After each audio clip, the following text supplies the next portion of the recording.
Nuclear missile ready.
Hello everybody and welcome to this Alpha Pro series. It's number 73. It's going to be Zest versus Gumiho. But first things first, I am joined by the wonderful Potato Player. How are you doing today?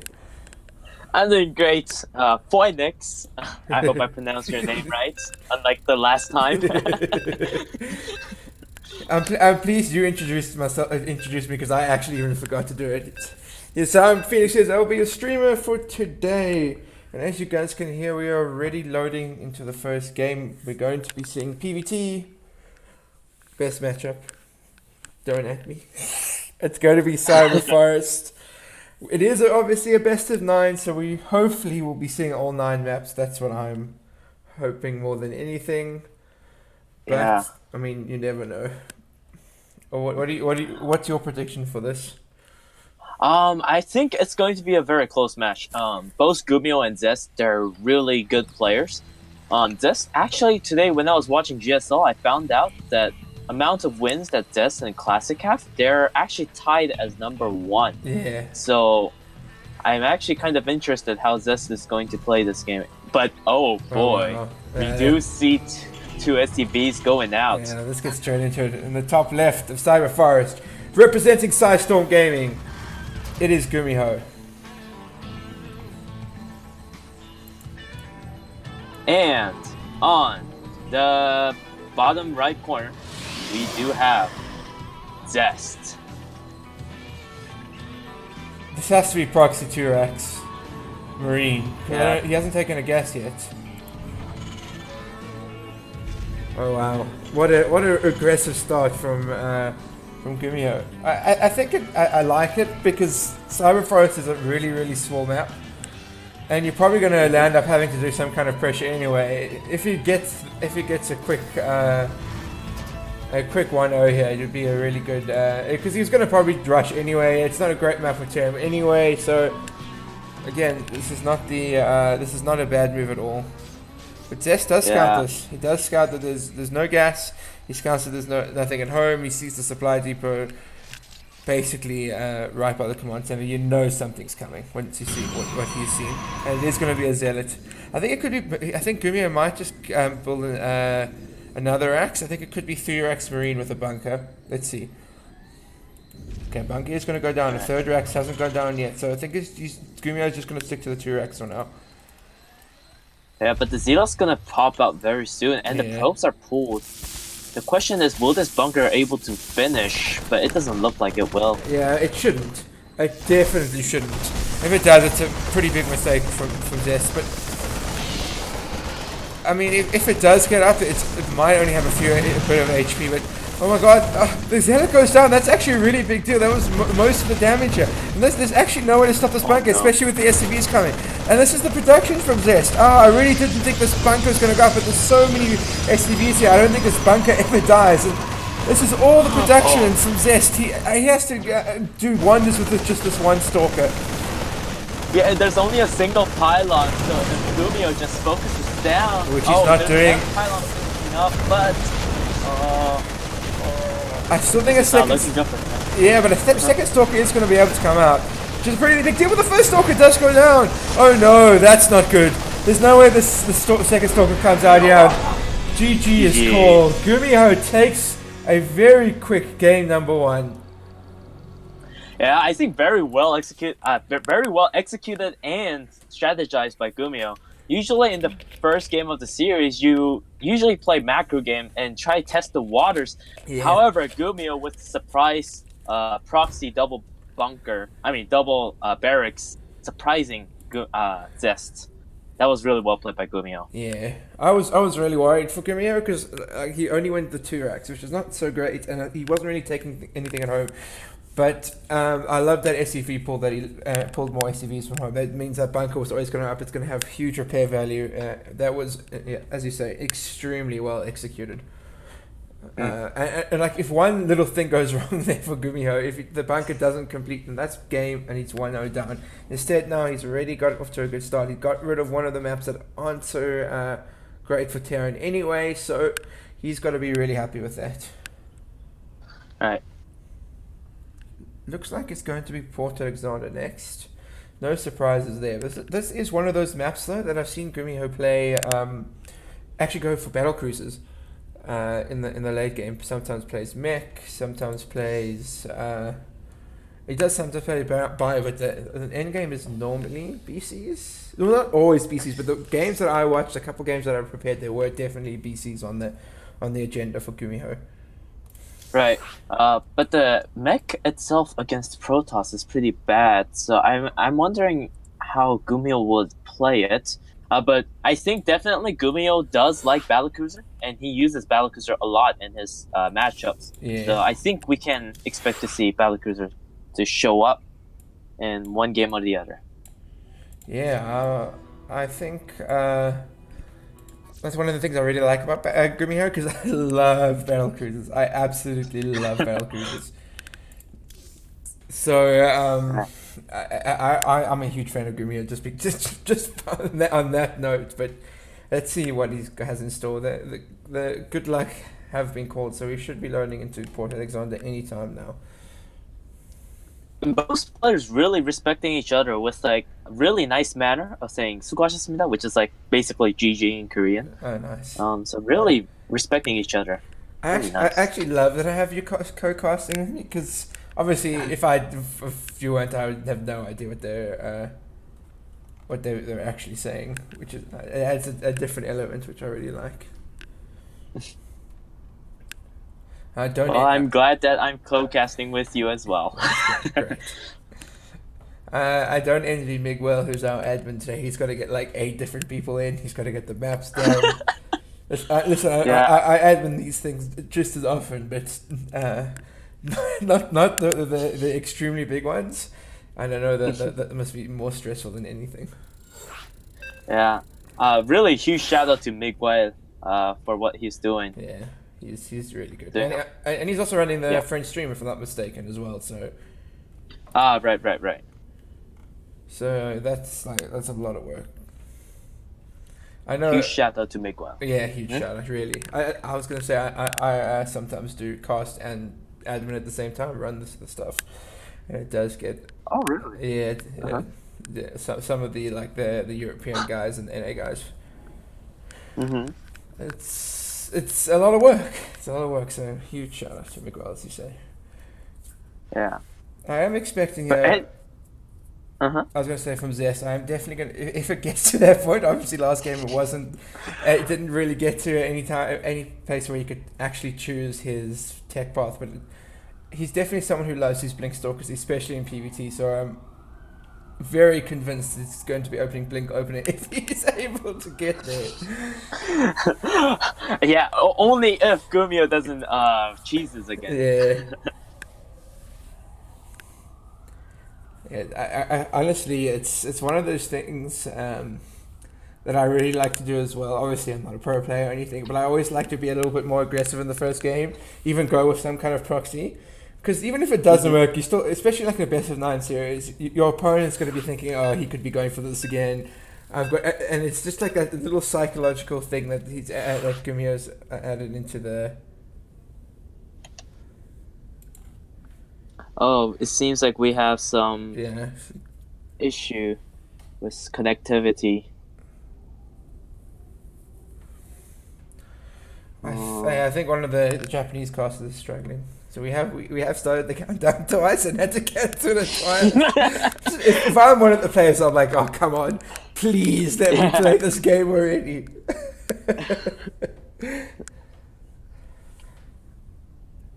But now that I think about it, I don't think Gumiho will be aggressive on this map. Port Alexander is a bit bigger. There's not that many proxy locations. But I mean, we did see Classic go for his own. I mean, he was quite aggressive against Myra on some maps. I think in Port Alexander, he did proxy gate and he won. Yeah, that was the game. That was the second game. Yeah, Classic did proxy gate and it did so much damage in the early game that Myra could never really come back from. So it's definitely a build that the Korean process have been going for. So we might actually see it here. Yeah, but I think Zest might actually go something proxy-ish as well because you know he just got proxy, and I think in Zest's head right now he's like, you know, if you can cheese me, then I can definitely cheese you. Better even. Yeah. I think Protoss cheese is extremely strong in that Yeah, Especially what what a lot of the cheeses are right now. Yes, there is some really huge all-ins, but most of them are just like getting a lot of units out as quickly as possible, while still macroing at home. Obviously, you take a bit of a hit with your upgrades and get your upgrades quicker. But if you do you kill 10 SCVs or you deny a command center, or you just keep picking off units on the Terran, they can never get their microcycle going, and from there, the Protoss basically can snowball from there. yeah. Probably one. Like, I agree with you. Protoss was one of the strongest aggressiveness in the early on, especially if they decide to proxy. Yeah. So I think it will be exciting to see what Zest would do if when the game starts. Will we ever get this game started? We'll have to see. I'm pretty, uh, honestly, I'm pretty excited. Even more excited than I was after that first game because I really thought it was going to be just like a slow start with them both playing macro because that's what you normally see. But Gumiho has already thrown the gauntlet down already. all right. But while we wait for these casters to join, let's just talk real quick about Match Arena. We do have a Match Arena code. Alpha Pro Series 73, I believe. That's the Yeah, code. Is yeah, that correct? that Yeah, so is if you correct.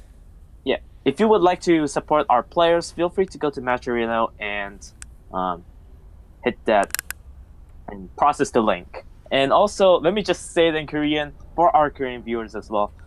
저희는 마치리노 사이트에서 마치리노 코드를 운영하고 있습니다. 마치리노 코드는 알파 프로 시리즈 73 영문으로 돼 있고요. 우리 여기에서 도네이션 받는 거는 전부 다 선수들 상금으로 가기 때문에 부탁을 한번 하겠습니다. 감사합니다. Alright. Awesome. Okay, I think we're ready to go now. I hope. Alright. Hold on, let me count how many people in this lobby. 1, 2, 3, 4, 5, 6, 7, 8, 9, 11. Oh wow. Yeah. 11 players. I mean, observer. I think there's a limit. I've obviously never thought about it because I've never seen anyone get close. But I think it must be maybe 20. Surely's got to be a limit of how many people can be in a lobby. Yeah. After all, Blizzard gotta maintain their server, right? Yeah. I'm sure if it's like more than 20, there's gonna at least be a very high chance of someone lagging out, which is obviously not what anybody wants. But yeah, we finally have got everyone in the lobby. We are finally loading into game number 2 on Port Alexander. Hopefully we get there pretty soon. Yep. Okay, we're good. Okay. Alright, on the top left corner, we have the pink Protoss Zest. And in the bottom right, it looks like he's going for a proxy again. It's not going to be proxy double racks, but it's definitely going to be something very aggressive. Playing for Sidestorm Gaming, it is Gumiho. Oh my, I just like Gumiho. He's just being very aggressive. Or possibly this might be an early scout, but nah, he's going for the proxy location. Yeah, this should be proxy single Reaper. And following up with some factory, I assume.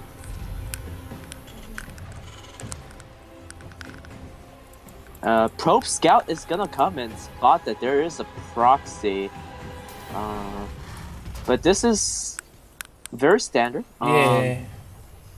So when Protoss sees 2 gas coming up, they'll probably think that it's like a semi-proxy with with a single Reaper, with follow up with like a 1-1-1.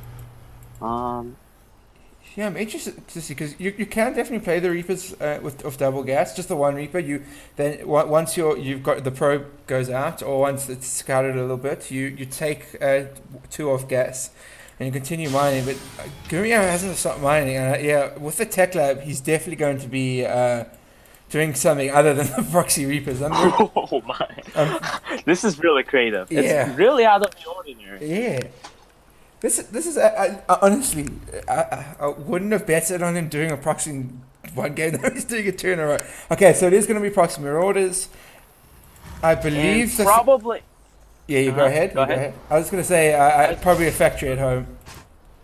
Yeah, probably just gonna be a Hellion Marauder pressure. Yeah. But we do see a full wall coming in for Zest with a nice. I think this is a very nice reaction. Yeah, this is the perfect reaction, but he does have a little bit of a problem, Zest, because I don't think he knows it's Marauders yet, and he's made obviously like, you do have to make a Stalker first, but he's not going to be able to stop the bunker, and if the Marauder count gets high enough, and this bunker gets up, I mean, Stalkers are just so bad against Marauders, and there's no other tech list but Stalkers. These Chill Beast batteries are going to start going up. This is actually quite rough for Zest already. There's a factory coming up at home from Gumiho, so he definitely has a plan to go out of this if it doesn't work, but I don't think there's any way Zest saves the Cybercore. And this is going to be a long time that he doesn't have Stalkers. Like, okay, he did queue up another Stalker. He has been able to queue up another Stalker just in time, so it's not going to be the end of the world. But still, this is still going to be a long time without a Cybercore.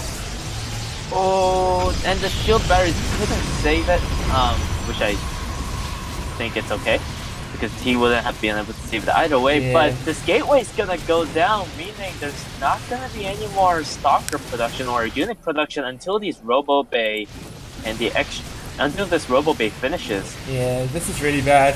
And the robotics facility is a long way from finishing, and there's still a lot of Marauders coming out. All Zest has is 2 units. What he needs to do, I think, before this Robo goes down, is he might have to pull a lot of probes. I think 3 Stalkers is just not enough, even with a shield battery.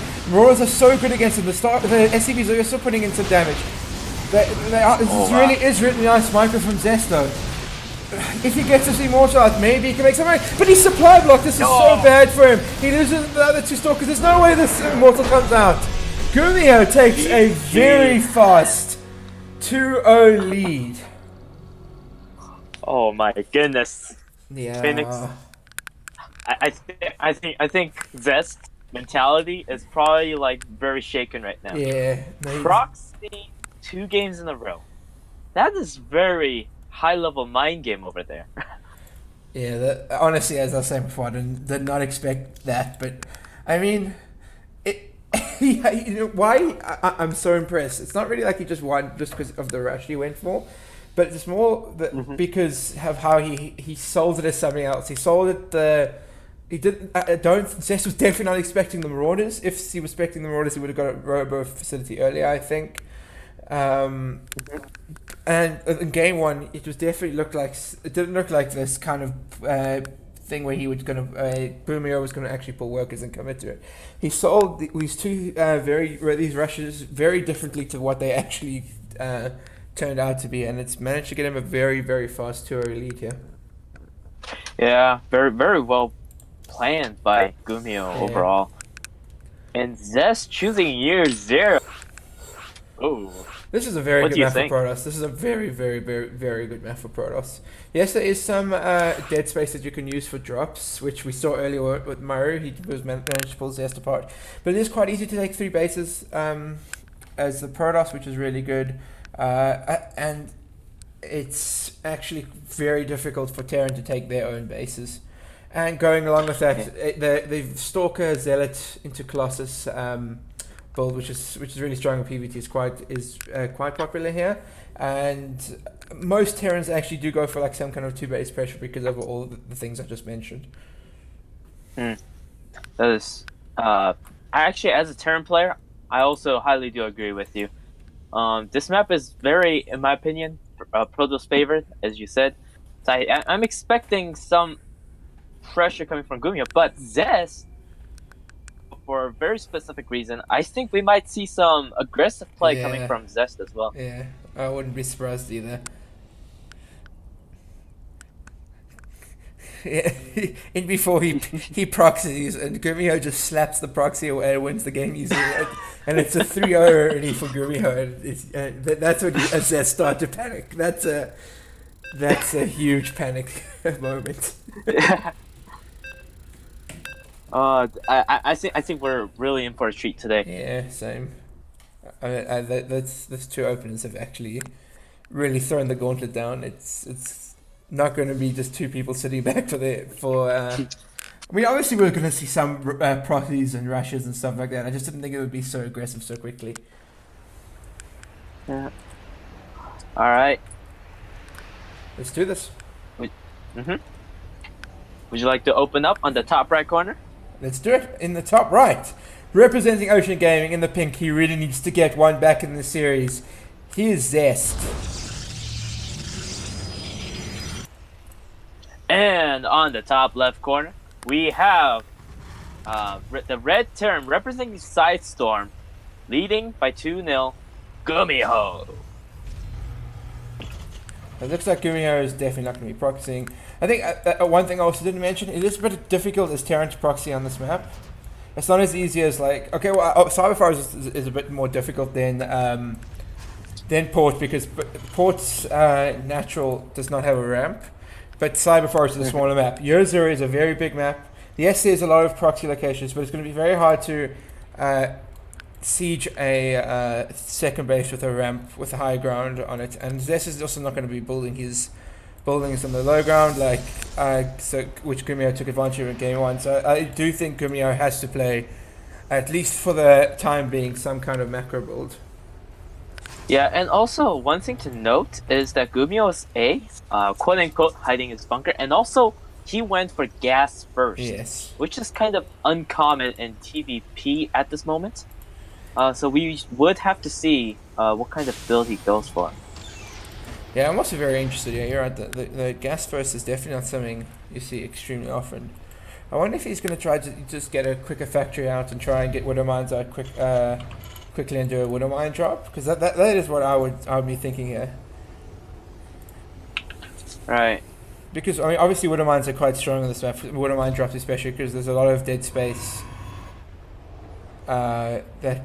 And it's, even though it's a big map, the medevac will get across that dead space really, really quickly. Yeah. Oh, and there is a tech lab coming down, actually. Oh, wow. Cyclones, possibly? Must be. Yes. Most likely Cyclone. Awesome. And yeah, there's another gas going up. So I think there's a possibility that Gumiho might lift the barracks and then send it to the other side. Oh no, it's actually going to be Marauders. I think we've got to stop trying to guess, because Gumiho's just throwing us off. I'm like, surely he's not going to go early Marauders in this map. It has to be Cyclones. Oh yeah, it's going to be Cyclones. Wow. Okay, it is going to be Cyclones. Or maybe early tank. Alright. A Cyclone. Imagine if he just decides to build a tank. Yeah, which makes no sense. Tanks aren't good like this early in the game. But there hasn't been a starport taken yet. Obviously, Gumiho has been spending a lot of his gas. I wonder if he might go double factory, double cyclone production. But if I'm honest, 1-1-1 is a much stronger build, and it is going to be 1-1-1. Yeah, 1-1-1 is very standard and very strong, so I think 1-1-1 will work perfectly. Okay, let's see. But Widow Mine will be. Oh wow, I can't guess anymore. But let's see what's happening in Zest land. So it's going to be an Oracle. So it is going to be the Stargate tech. Warpgate is being chronoed out for a bit. Zest is definitely going to use probe count really high. So Zest must be feeling in a much more comfortable position than the last two games. 2 more gates going to come out. I wonder where this first Oracle is going to go. I mean, the second Oracle is going to go. I believe, because the problem with, I mean, Oracles are really good if they get into a mineral line, but he obviously has to be very careful with this, because especially in PvT you need to keep these Oracles alive as long as possible, because they give you such great map vision, and you're expecting at least 1 or 2 Widow Mines from Gumiho lurking around waiting for these Oracles. Yeah, and I actually kind of see the build coming together for Gumiho. He actually kind of expected this to go for Starport. If you see, Gumiho doesn't have any scouting information on Zest's side. Really good choice in terms of build from Gumiho. Yeah. Really well played. Yeah, he's definitely done his homework. He's definitely seen what Zest likes to do on each particular map. And looks like he's, I mean, the first 2 games he exploited it like, to its fullest degree, but this time he is in a good position to deal with these 2 Oracles. Oh, there's actually no Widow Mine in the natural. Whoa. Actually, this is actually what I thought there was a Widow Mine lurking here, but I think the Widow Mine's in the main, which means this Cyclone's actually going to go down. This turret is going to be able to come up, but there's not really that much. Gumiho didn't even get a second Cyclone. Oh, this could have actually been so much worse of Gumiho than it was. But Gumiho is able only to take 3 SCV damage there. Not actually as bad as it first looked. Alright, because I'm going to wrap around to the Oh main. my god. Oh, you're so scared as the pros player. Like, if he knows what we know, he just beelines for the SCV line and just kills like 6 or 7. But there could be widow mines anywhere. Exactly. That's one thing that Protoss needs to be scared about. But Protoss, I think, could kind of... Yeah, this pressure itself was good enough because he has his triple running. Yeah. So I think Zest is playing very well and he's very comfortable right now. Yeah, but it's not terrible for Gumiho. He does have had a third base down for a long time. He has been able to sneak a Banshee around the map, so that might do some bit of counter damage. And he's starting to get his production going. He's adding on more racks. He's getting combat shield. I believe he got an eBay at some point. Yeah, which is researching +1. He at this point he's not. He's not going double eBay, which is something you do struggle to do in PvP. But that still could point to some kind of a really big attack coming, similar to what Murray did today in GSL versus Classic, which did manage to buzz Classic and win him his 4th GSL in a row. So this could be something similar to what Gumiho is going for here.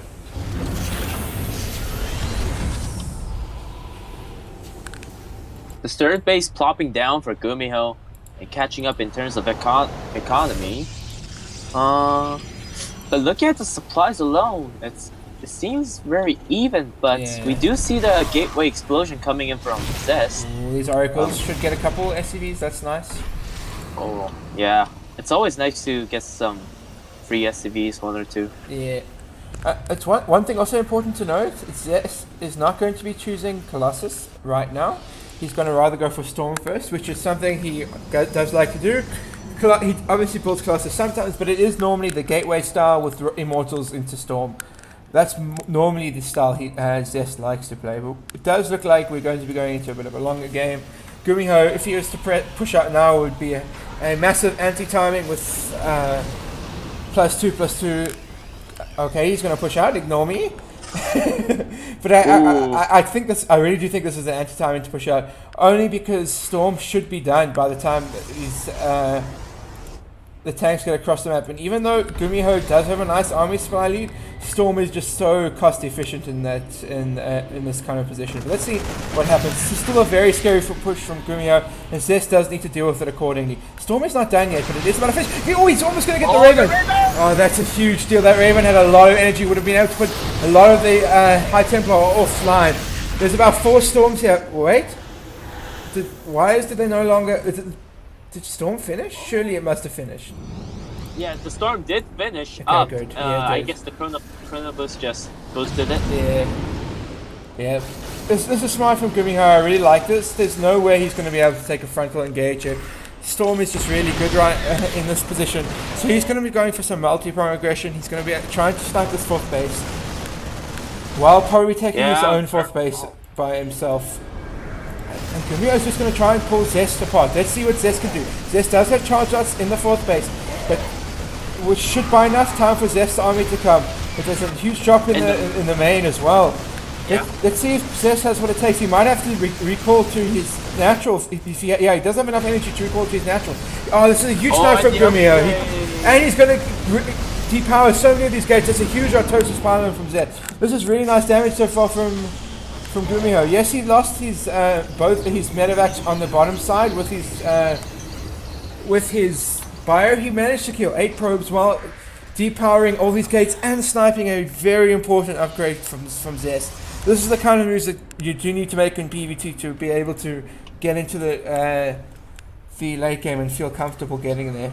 Because Protoss is almost always going to be ahead in your upgrades, but if you manage to stop that and just stifle it a little bit, it's the key to winning this matchup going into the late game. Yeah. Oh, and really, and the Ghost transitions coming in at a very nice time. And also force base going up. I think Gumiho is in a very comfortable position. Yeah, but we must not ignore the Protoss units can be very strong. So we should be aware these tanks going down for practically free. But with information. Mm-hmm. I don't mind that Go because ahead. tanks are just going to be completely useless going late in the game Yeah. because charge archers are so good. So that was actually quite a nice bait. I like that from Gumiho. Ooh. Nice Ooh. scan. That's a nice scan because those medevacs are about to die to those High Templar. Yeah, I think both players just can't really make a efficient move out right now. So they've got to start thinking about the late game, which both players are doing. There's 2 temps already on the way for Zest. He's starting to think of his late game army. Well, Gumiho's doing the same. He's getting ship upgrades. He's getting cloak for his ghosts. He's making ghosts. He's getting +2/+2. He's going to be able to set up his 4th base, and he's thinking about taking a 5th base at some point as well. It's just they're both very equal in supplies right now. Oh, one of the oracles does go down to Watermine, but they're very equal in supply right now. And Storm is too good for Protoss, and Defender's advantage at this point is very good for Terran. So both players are just going to have to accept that there's going to be no more real damage done until we can get to those late game armies. Yeah. Oh, few oracles just diving in. I actually don't think those oracles should have died because oracles could be really helpful in terms of tagging. Kind of disappointing for Zest. Yeah, you never want to lose the oracles, like ever, especially against Terran, especially if Terran is going ghosts. Because you have to remake them. You do have to remake the oracles, which means you're not going to be making templates for a certain amount of time, which suits Gumiho. And he's obviously you have to remake. Oh, this going to swap the War Prism. But as Protoss, you have to remake the oracle and obviously reset all the energy that the old oracles did not have, which is pretty big deal. But these Marauders on the bottom side have been scouted by the War Prism, and the War Prism was also scouted by Gumiho. The War Prism is sitting on the bottom side. DT Shrine is on the way for Zest. There's going to be a Widowmine drop heading across from Gumiho, which could get quite a few probes, even though there's a cannons in the base. But good target focus from Zest. Those Widowmines shouldn't get any damage. And the Liberator is going to pick off the Warp Prism over here. That's a really big deal. Nice. Yeah, it's a big deal. Yeah. Like, obviously now the Protoss has to remake the Warp Prism, which he's doing, and it's going to lessen the likelihood of an attack as well. Protoss has to have the Warp Prism to do any kind of attack. Very nice from Zest. He pulls the probes away. Cannons will be able to do it with the Widowmines. Again, this is not terrible for Gumiho either. Widowmines are going to lose its effectiveness the longer this game goes on, so that wasn't a bad try. But he's getting the perfect late game army. So at this point, he's getting his Liberators, he's getting all his upgrades. He's going to be able to get Ravens out and Vikings out pretty soon. So we might see a clash of armies, but I think both players have what they need to hold. But I think it's going to be very similar to what we saw in GSL, where Zest does build up a big bank like Classic did on I think it was King's Cove. Yeah, it was King's Cove, and Gumiho's just going to try and hold his bases as long as possible until he gets BCs out, because BCs are definitely the key to a very late game Protoss army, as we saw Maru do so well in GSL. But I mean, yeah, I was going to say Maru's like a late game guy. Let's see if Gumiho can pull it off. Yeah, but Gumiho is also very comfortable with BC. Yeah. So I think he might transition, but we do see Vikings coming out, and no additional starports yet. Yeah. Yet. So I think. Go ahead. I do think because they're so expensive, BCs, and they take so long to build. And if you decide to like tech up and make BCs, and your opponent attacks you halfway when the BCs are building, because they also take up so much supply while building as well, you have to feel like you've wiped out enough of the Protoss army before you feel like you can go to BCs. But Yamato is on the way, and the Fusion Core is upgrading, so that definitely points to Gumiho thinking of BCs. But we do see a huge push coming in. Oh, nice EMPs. Yeah. Oh no, the Oracle! These Widowmines are getting so much value, it's crazy. Yeah, it really hurts to see these Oracles go down one by one. Yeah. We do see an extra Oracle with the main army. Wow. Oh. That's a lot of DTs on the bottom side. Huge blink in. Yeah. I think you gotta. Oh my god, those DTs absolutely destroyed that fire. This is a really nice move from Zest, because it's going to force Gumiho to have to commit more units to deal with these DTs while this huge Protoss army moves to the middle. This base might actually going to struggle to go up, I think. This is still very hard to outmaneuver Gumiho in this position. And there's like 14 DTs on the bottom side. And also it has blinks, so it has a very huge mark.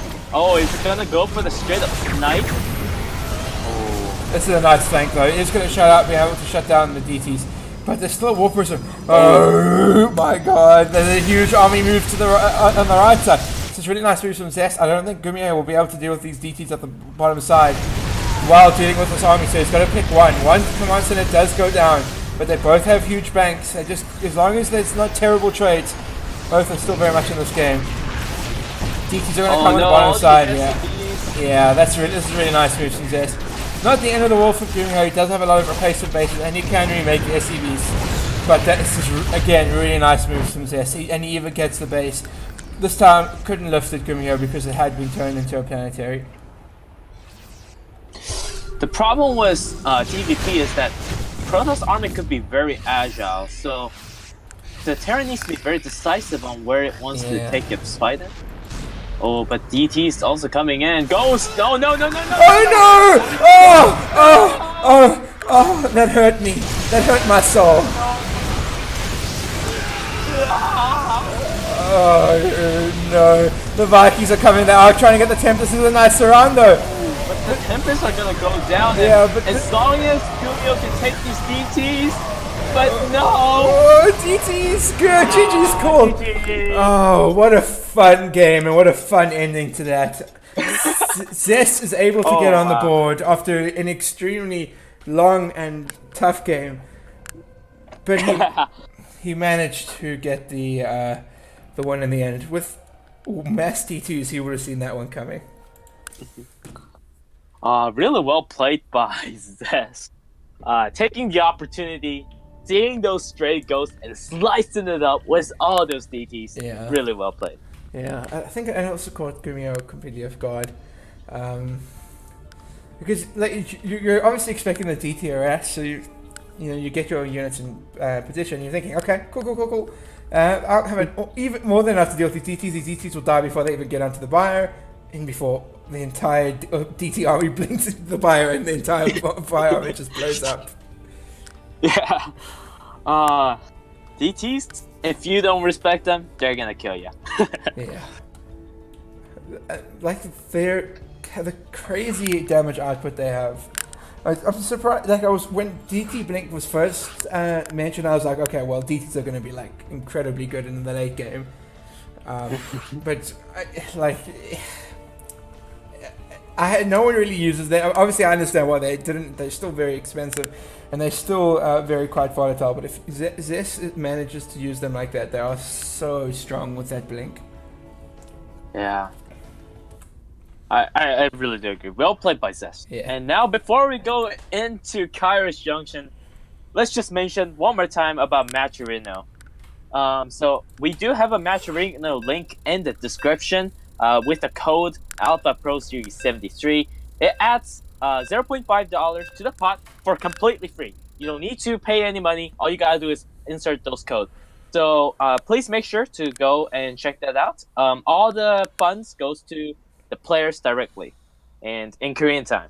네, 여러분, 우리는 지금 링크를 보시면 마치리노 코드가 있어요. 이 마치리노 코드는 이 경기에 상금을 나눠줄 때 쓰는데요.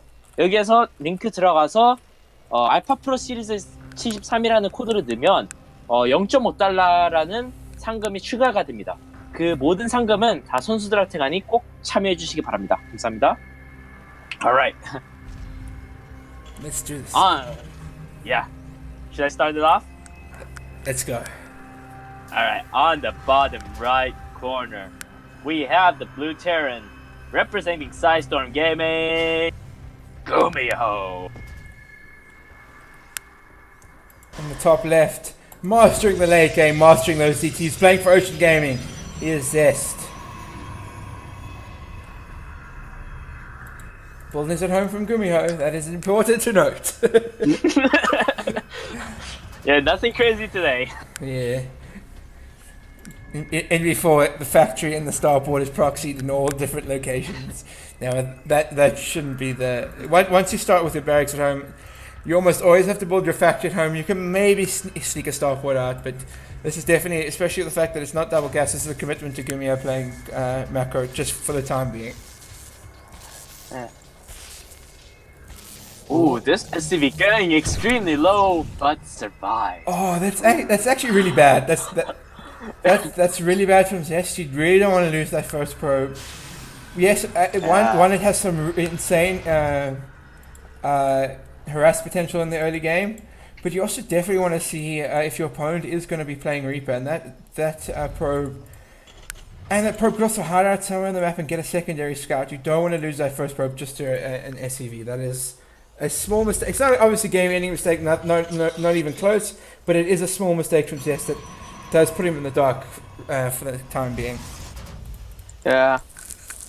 Ooh, but we do see a very standard build coming in for Gumiho. Yeah. Very standard 1-1-1. But unlike most players, Gumiho actually goes for the Reaper and then Marine. Usually, even if they go Barracks Refinery, pro players hit Reaper and then Reactor right away. But constantly squeezing out Marine, probably because he didn't scout yet. Yeah. I also opened Marine in TVP just because I died to so many Cybercore first builds, which I think this was from Zest. So, but I mean, obviously the Marine can't really fight their depth, but it does enough damage and buys enough time for more units to come into with it. But this is actually a really nice catch. I think this Adept does win this battle, but with the Reaper coming in, this Adept does go down. Oh, wow. But that was actually really nice. That was really nice micro from Zest. He was always going to lose the Adept, but he, instead of going for the Marine, he went for the Reaper, which is actually really nice because the Reaper has so much maneuverability. He can go across the map and scout, and it has that grenade. And now the Stalker follow-up is going to be a lot stronger now that it's killed the Reaper instead of the Marine. Yeah, very, very well played by Zest over there. Oh, but we do see this cheeky SCV going for a cheeky scout. Ooh.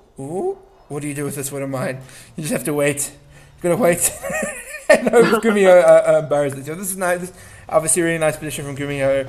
This one of mine. It'll be able to. He doesn't have to lift his base at the bottom.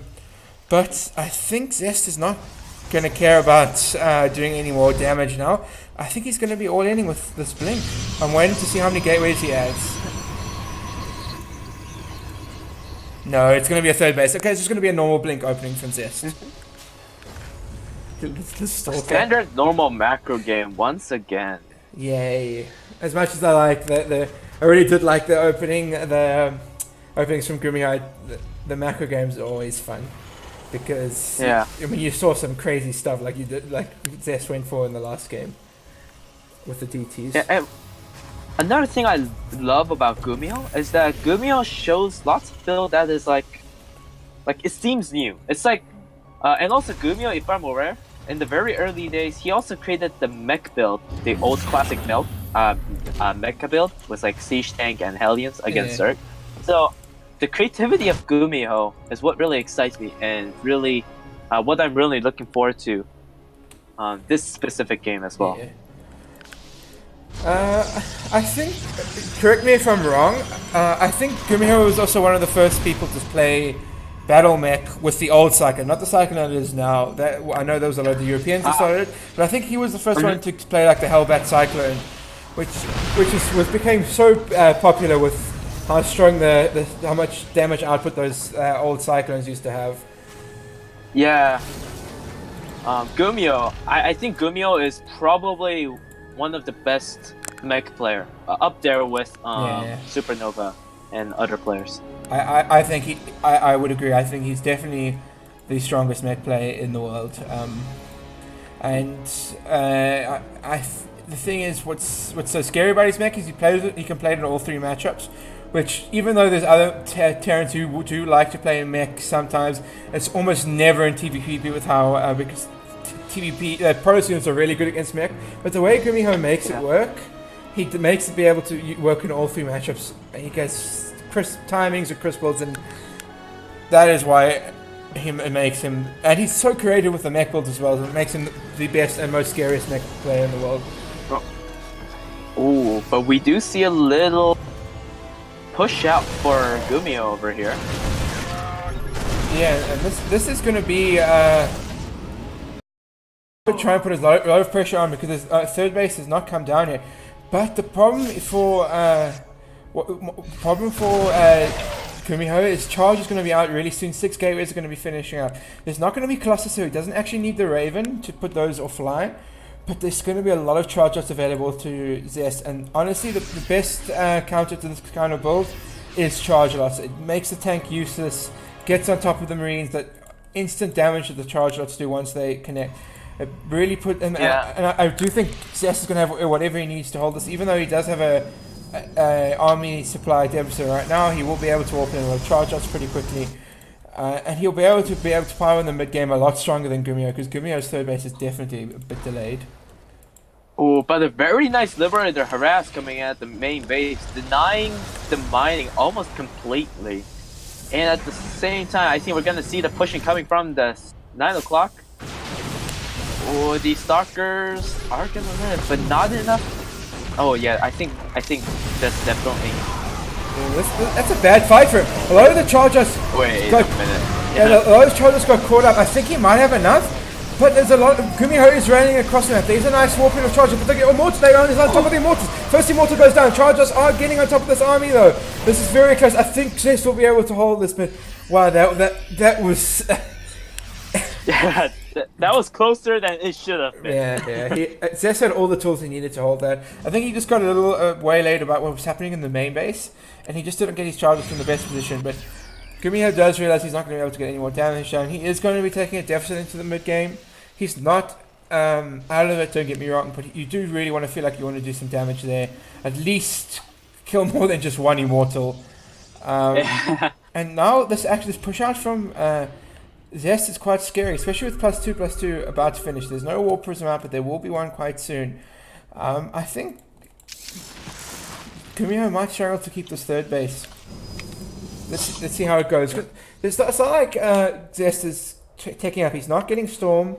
He's just putting all he can into gateways and upgrades, and that normally push. Oh, it's Immortal. Okay, we will remember you. And also we see a forthcoming and lots of charge lots and only 2 Widow Mines, which could be faded out by these stalkers if played well. Yeah, I think as long as these charges don't take insane mine hits, there might be an opening for Zest. But look at the army supply from Gumiho though. He's been able to push out a lot of barracks units, a lot of bio. So yes, Zest has got a strong upgraded army, but this is a huge bio army. With 2 Liberators, Zest has to be careful. I think he has to retreat. I think he must read the situation all, but this is a really huge bio army at the moment from Gumiho. Don't get me wrong, Zest still has what it takes to hold this. He's got. Oh, the War Prism's gonna go down. That is actually quite a big deal. That's War Prism. That's no micro for the Immortals, and there was 3 charges, and Zest needs every unit possible. Liberators are gonna come. There's 4 down. Huge blink on top of the army, but the Brutal Mines are gonna burrow. The charges are on top of the Kieran army, but huge mine hits, and it's just Stalkers and Immortals left. There's gonna be access to another warping of charge soon, but it's not gonna be in time. Gumiho's gonna be able to take this game. Gumiho's gonna go up 3-1. I'm almost sure of it. GG's call. And GG! Wow. Gumiho, actually a very nice engage, taking advantage of the rocks being destroyed and squeezing in, using the choke, and really nice Widow Mine placement, winning the engagement. Very well played by Gumiho. Yeah. And TVP is really difficult once their first attack doesn't do anything. But Gumiho just managed to push out as many units really quickly. And I think Zest, he kept going and saw that's a really small army. I think I can attack into this. But Gumiho, which is kind of weird because you are still expecting Gumiho to have units somewhere else. I think Zest just got bamboozled a little bit by the fact that Gumiho is keeping his bio behind for so long. And really good move from him. Yeah, very. I think they're both playing really well, but Gumiho is just being very smart, outplaying Zest little by little, and those little wins piled up, and eventually Gumiho just snowballing Zest. I'm really impressed But how many units Gumiho got out there? I really thought he'd struggle because once you do the all in, Hmm. you obviously cut unit production for a bit because you need to get your base.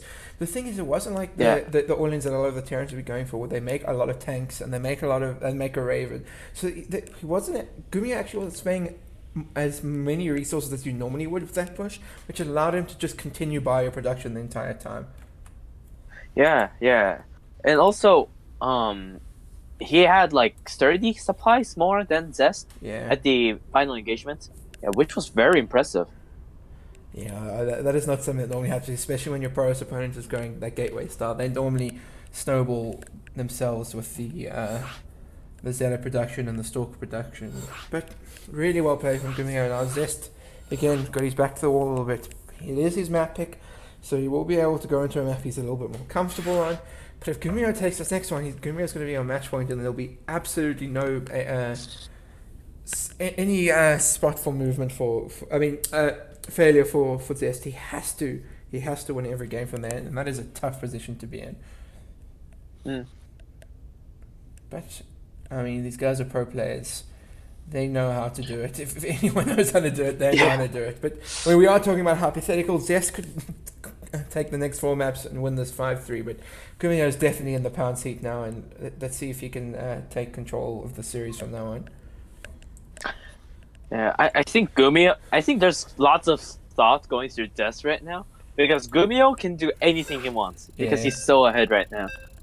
So I'm very excited what the reaction for Zest is gonna be. If he's gonna take the risk and do something very aggressive, or is he just gonna simply play safe and just try macroing up and then defeat Gumiho like how he did at the year 0? Yeah, I do think just even more than before, he's probably thinking, okay, this guy's just constantly being aggressive. I'm not exactly dealing with it. Let me try and do something aggressive myself. I mean, he did go for the Cybercore first build, which does allow you to be aggressive last game, but he obviously didn't go for the proxy gate, so he didn't have any follow-up units to really stonewall from there. I wonder if... Yeah. And Zest is one of those players, he does like to do... Sometimes he does like to do some really aggressive builds as well. Yeah. All right, Let's start. let's introduce these boys. In the bottom right, representing Ocean Gaming. You really need to get one back in the series. It is Zest. And on the top left corner, representing Storm, it is Gumiho. That last engage in last game was actually took my breath away because I was casting as quickly as possible and I'm thinking, okay, this actually has enough here, I think, and then the Widow Mines just went off and the entire Protoss army just evaporated. The Widow Mines have insane pick potential like that, especially in a fight that is chaotic like that, and you as Zest, you really feel like you have to take it before the position gets abusable. Like if those Widow Mines get near the Nexus, it's going to be even harder to hold. So he had to really do what he did, and there wasn't really enough time by the time those Widow Mines burrowed for him to split efficiently. Mm-hmm. But we are going to see Reaper Fast expand from Gumiho. We're going to be seeing Gateway Nexus from Zest. This is the most standard so far, but this probe is definitely going to be proxying something from Zest. Most probably a Stargate with this positioning. And also, we do... Never mind. I just missaw something. So it's going to be a Marine follow-up again from Gumiho. It's King's Cove. So this is one of those maps where you can go for the Cybercore first build. It is a bit bigger. It is a bit bigger, obviously. But because how long it gets, the timing's actually really good with the Adept lining up the Stalker. So it is one of those maps that you can actually do some damage with it, but it isn't going to be that. And Gumiho is going to be able to scout that right now. Yeah. And Gumiho... Oh, this Adept Shade. Very nice. Good nice. The Reaper. Okay, so this is going to be proxy Stargate. Yeah. Ooh, this Reaper should get the pro. Oh, nice. One pro. It might have to And get the up other this life probe is though. very weak. Yeah, but yeah, this troop is in a dangerous spot now. I mean, it's still alive, so it's still going to do a lot of scanning information, and Gumiho still hasn't seen the tech choice. Especially with the Hellion Marauder. Yeah. There's no answer from Gumiho to this proxy Oracle right now. Yeah, this is actually like an extreme hard counter. There's not enough units to deal with this proxy oracle. You normally go, especially if you even smell it coming, you just go for a cyclone. Cyclones are so good against oracles with their lock-on ability. But I mean, there's nothing for the oracle. This could get 4, 5, 6, 7 SCVs. Gumiho's reacting, but like, he does need to pull them as quickly as possible. 3 go down, 4 is going to go down. It's a bit of energy left in this oracle, not much, but 7, 8 maybe should go down. 9. Yeah. No, this is disastrous for Gumiho, and he realizes he's got to push across the map a bit quicker than he wanted to. He wanted to maybe wait for a couple more Marauders and Hellions, but these Marauders and Hellions, which I don't think Zest has scouted just yet. Okay, he's scouted now with the Oracle. If Zest holds this without taking too much probe damage, he's going to be in a fantastic position. But there's more SCVs going down. Gumiho has to do something. But there, I think a Stalker and 3 Adepts and an Oracle. With a shield area should be enough. I don't think we have enough from Gumiho right now. Yeah, even if these Hellions get a lot in the main, which I don't even think they will, so many SCVs are still going down at home. The Adepts are winning the battle in the front. Well, they should. With a reinforcement warping, only 4 probes go down. Yeah, that was a super rough start for Gumiho, and he had to do he had to do crazy damage with those units, and it just Zest had enough units out. There was never going to be a situation where that happens. A very decisive play by Zest, I must say. Very, very well done.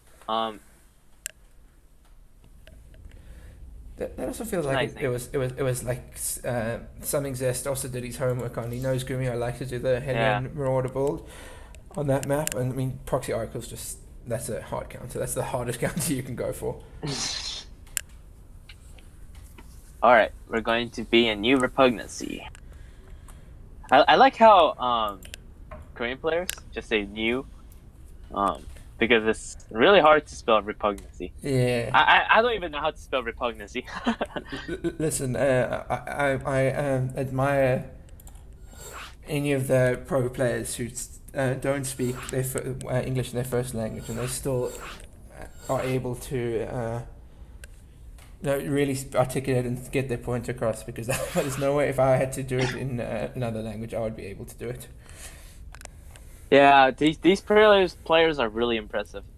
And also, I think Gumiho can speak good. I think Zest, for sure, can speak like really decent English. So I think these players are really good example as top class players. Yeah. And also one thing that also really helps Gumiho, he does have a North American team in Psystorm, which he's often flown out to to America quite often to compete in the Psystorm Cup and that kind of stuff. So he definitely he can also start understanding the culture and everything like that, which I think is really nice, because I think that one of my favorite things that's happened over the past like 3 years is the foreigners have been living in Korea for as long as they have. They're starting to get really good performances, but they're also starting to become part of the culture, which breaks down that barrier of like us versus them. Obviously, it's always going to be like Korea versus the rest of the world, especially with how Cyril has performed of late, and he should beat the Koreans. But it's definitely the foreign scene and the Korean scene are as close as they've ever been because of these crossovers that has been happening, which I think is really, really cool. Yeah, seeing different communities come together. Alright, now, should we introduce these boys? Alright, let's do it. On the bottom left corner, we have, representing Oceans Gaming's the Pink Protoss Zest. And in the top right, opting to keep his buildings at home, it looks like again, playing for Psystorm Gaming. It is Gumiho.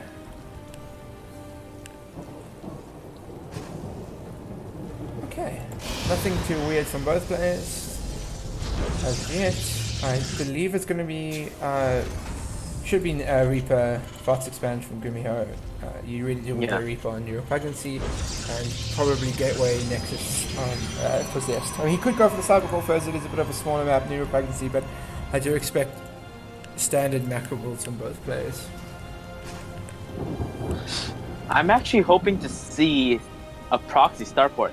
Actually, Gumiho showed a really nice build order against Deer, I believe, in either Olima League or GSL. I don't remember. But what he did was he did a proxy starport with 1-1-1 push, which was really powerful. And I hope we see something creative from Gumiho, because all the games that he won so far, it was when he was creative with this build. Yeah. I really hope to see. Yeah, one thing I'm surprised I haven't seen, I also didn't see from Mo. I think maybe it's falling out of the favor a little bit. You used to see those two base pushes from Terran with Banshees and tanks, but I think that's become a lot less popular because a lot of, just like classic, a lot of players have been opening up those Phoenixes, and Phoenixes are just hard counters to Banshees and tanks. So there's different variations of the two base order that a lot of Terrans have been doing that I've seen over the last 4 hours only. So it's nice to see. Yeah, a very standard play coming. As usual, Gumiho is just pumping up Marines for to prepare for that early pressure from Protoss. And the Reaper's gonna go in. Will we? Oh. Ooh. Yeah, this is another thing about Neuropagancy. There's a lot of cliffs you can abuse. Yeah, Reaper can juke this Adept all day long in New Repugnancy, especially without a little wall that you can make. There's just so many places.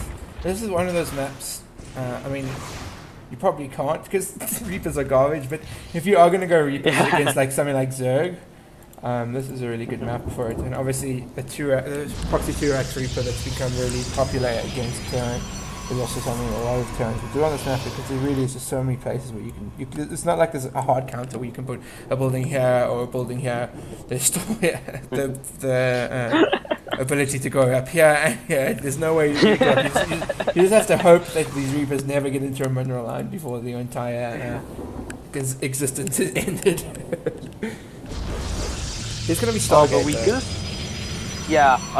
do see an Oracle coming in, and if I'm aware, there's only about 4 Marines. Yeah, there's gonna be a Viking out. That should be enough to ward and a Cyclone.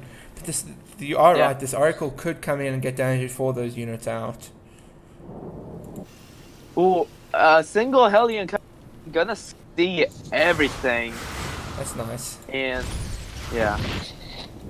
I think that's definitely a bargain. And some probes are gonna go down by the little Reaper harass as well, which is definitely a small but a really nice win from Gumiho. Yeah. And also soaking up some energy from Oracle. Yeah, but as a Protoss player, when this Reaper's done this amount of damage to stay alive this long, you're like, you know what?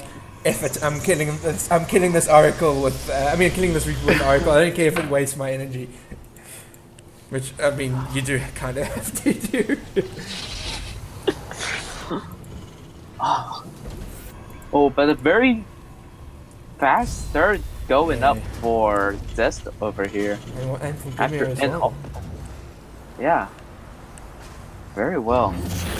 I was about to one thing to... Go ahead. I was going to say, I was about to comment that I think this might be similar to the build that Gumiho went for in game number 4? Yeah, game number 4, when he made a lot of buy units, because the CC hadn't come down, and it looks like it's going to be just single barracks for a while and then go to the 3x. But with that early CC, it almost always pushes to some kind of longer macro game focus from the Terran player. But one thing to also note is that Oracle's got almost close to no damage at all. So I think Zest Zest needs to do something, or he's probably feeling at least a little bit desperate right now, because Oracles did nothing and these Adepts can't do anything as well because of the siege tank and the Marines. So I really do wonder what's going on in Zest's head right now? What he will be thinking at this moment?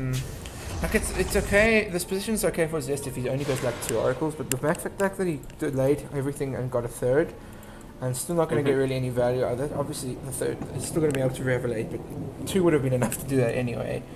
I mean, it has definitely kept Gumiho at home, like the threat of these oracles, which has allowed Zest to take his third base and get going. But yeah, when you make that extra oracle, you definitely want to do some kind of damage with it. Yeah. And I think we do see a solid timing coming in for Gumiho. The +1 attack with the stim shield. I think Gumiho's looking quite solid. Yeah. For now, at least. He's definitely going to be able to take this third base with no problem with those upgrades finishing up. Yeah, as you say, all these upgrades are lining up. This might be a really good timing with the 2 medevacs coming out to do some nice damage here. It's like going to catch his oracles. The oracles shouldn't go down, but still wards off the oracle so this third base can go down. Cyclone's going to head out to the middle of the map and try and get these depths, which should get at least 1, maybe even this. Yeah, I should get the second as well. This is nice for Gumiho. Small little pickles. Yeah. Oh, but the Cyclone does go down, which is no big deal at all. Yeah. No big deal. That is, and the Viking's going to land and go into the third base. That's actually really nice. That, again, it's one of those units, just like the Cyclone, it's not going to really have any effectiveness for the time being. So to get another 2 probes while moving out, while SEVing up his third base, this is some good moves from Gumiho. And also, Zest's main army composition is Stalkers, but nice force field splitting up the army. And Oracle is coming in the back, trying to snipe the siege tank, but is not able to, and just hits the revelation. So there's not going to be access to charge offs for a while, so it's just the Blink Stalkers. There's only 1 sentry. Sentry is going to go down as well. These Watermines are going to be able to fire. Oracles are going to go down. First one's going down. The War Prism goes down as well. That's a lot of micro potential, but I mean, these Zealots are not going to have charge for a long time, and Zest has to kind of fight this. Oracles go down. Watermine shots get shave off some of the Zealots, and there's only really the Stalkers left, and there's so many Marauders in this army. I think Gumiho has again pulled a fast one on Zest. He's sold something that wasn't actually happening. This is a huge commitment, and the charge was so late because Zest was just making a lot of Blink Stalkers, and Blink Stalkers are so bad against this. GG's called. And Gumiho gets himself onto match point. Wow, this build is powerful. Yeah. It seems just like a hard counter again, because if Zest was just doing the normal stuff where he goes Zealots, I think he actually would have had enough. I really do think Zest would have had enough, because those charge loss do that soak a little bit of damage for the Stalkers, and they do quite a lot of damage obviously themselves, but just having a lot of charges Zealots that had no charge, and Blink Stalkers with no more sentries, those Stalkers just become so flimsy to the Marauders and the Marines, and Gumiho is able to take the game from there. Yeah, very very well played by Gumiho. And also, next game is going to be Automation. Automation. Huh. It's one of those maps that you might see mech. Yeah, and early on, when the Cyclone just got remade to like this new Cyclone, we did see a lot of Cyclone rushes when Protoss did not know how to defend it. Yeah. Although that build is kind of dead right now, I think just to surprise Zest a little bit, I hope that we can see a little Cyclone rush. And also, I like Cyclones. I also do. In ZVT, I always play the Cyclone mech, the Battle mech style. I love it. Yeah, Cyclones are really one of my favorite units. It's just a pity they're not nearly as strong. But yeah, this is possibly our last map of the night. Day, morning, wherever you are. It's nighttime. Yeah, it's day where I am, but afternoon.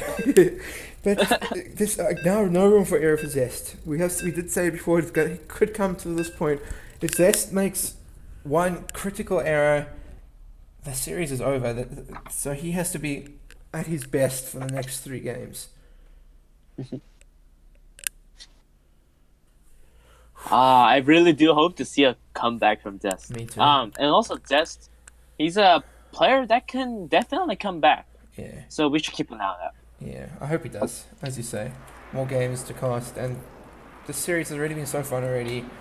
We've already seen vastly different builds in almost every game, so I would really like to see what these players have in store for us for the rest of the series. Okay, let's do this introduction for these wonderful players. In the bottom left of Automaton, representing Psystorm Gaming, he's one game away from taking Alpha Pro Series number 73. It is Gumiho. And on the right side, we have the pink Protoss player trying to come back. It is Zest! Okay, so this is a very early probe scout from Zest. It could also lead to Zest just after he's scouted what he needs, what he wants to see, which is he's going to see that it's not double gas. He could maybe just send this probe out and maybe proxy a gateway, very similar to what Classic did in GSL today. But I think it just could be for an early probe scout because... oh wait, he is rallying this probe towards the Cybercore. So it's going to be Cybercore first build from Zest. Let's see what he does with the probe out on the map. He does need to be careful. He can't leave it out too long because Reapers will be out. But if Gumiho chases this probe, I think that's going to suit Zest because Zest wants to... I really do feel Zest wants to proxy here.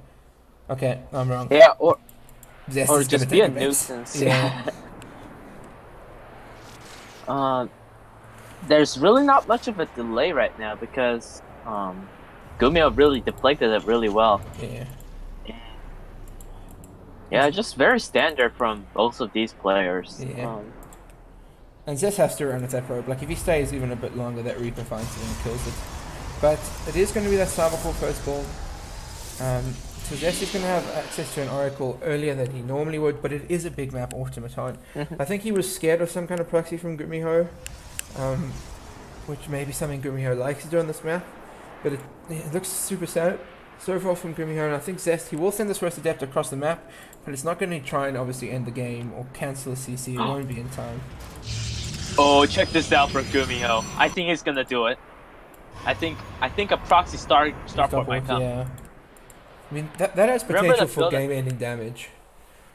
Yeah, remember the build I talked to you about, the Cloaked Banshee 111? I think we might see that. Awesome. Yeah. Or it's going to be a Hellion drop.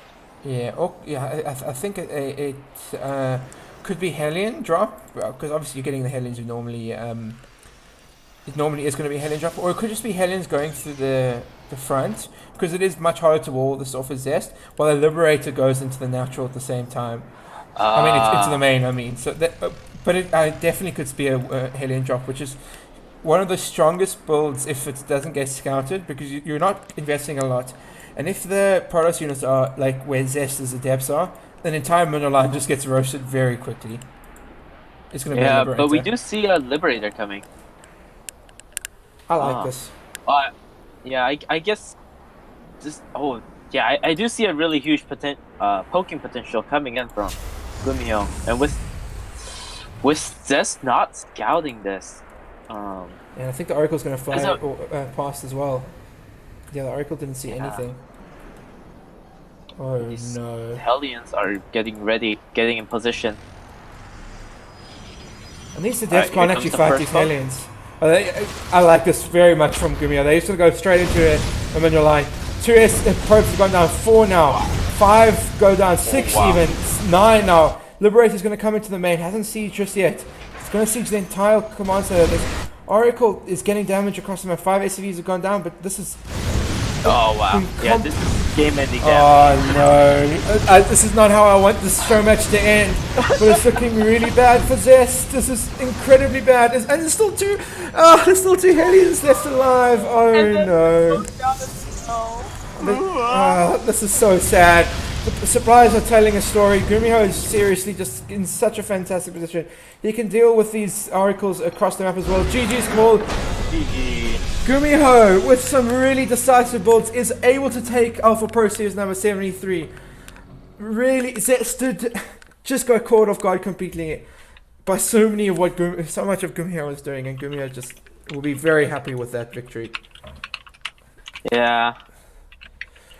Wow. Very well played by both players, no doubt. Yeah. Throughout the series.